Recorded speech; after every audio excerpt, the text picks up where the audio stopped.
नारायणं नमस्कृतं नरं चैव नरोत्तमं देवीं सरस्वतीं व्यासं ततो जयमुदीरयति मूकं करोति वाचालं पङ्गुलङ्घयते गिरिं जत्कृपातमहं वन्दे परमानन्दमाधवं माधव माधव माधव पदुगणु चिम करंद सिम करंद पान करी हेले तरिले ब्रजनारी से ब्रजनारी पयरे मनम थाउ निरंतरे मनम निरंतरे थाउ हा कृष्ण बलि जीव जाऊ हा कृष्ण बलि जाऊ जीव मते उद्धर राधव।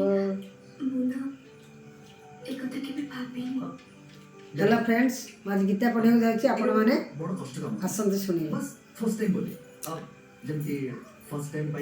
संन्यास कर्मजगश्च निःश्रेयसकारा भुव तयस्तु कर्मसन्यास कर्मजग विशिष्यते। ये कर्मजग विषय में पढ़ी आपण मैंने शुणु। भगवान कहले श्री भगवान कहले संन्यास वो कर्मजग उभय कल्याणकारक किंतु दुईटी मध्य भी कर्म संन्यास अपेक्षा कर्मजग श्रेष्ठ अटे।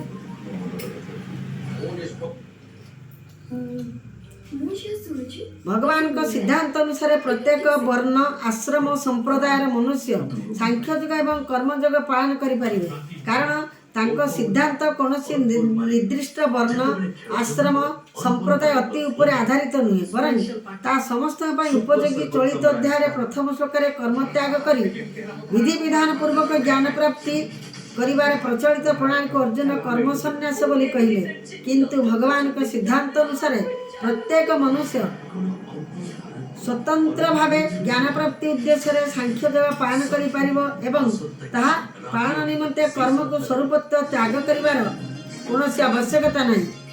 तेणु भगवान प्रचलित प्राण को भी आदर दे निज सिद्धांत अनुसार अर्जुन के प्रश्न उत्तर देउछंती।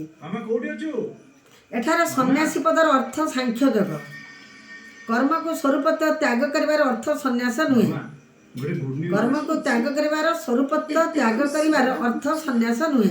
अर्जुन का प्रश्न उत्तर देवा जाए भगवान कर्म त्याग पूर्व सन्यासर विवेचना करी कर्म करी मध्य ज्ञान प्राप्ति होतिबा सांख्य योग मार्गर विवेचना करिसंती।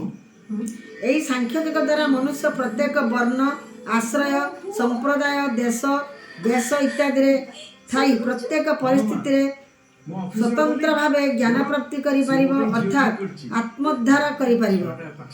सांख्य योग साधना रे विवेक विचार रे प्राधान्य थाए।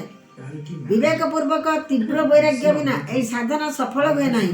एही साधना रे संसार कौन स्वतंत्र सत्ता नहीं बोली अनुभव होई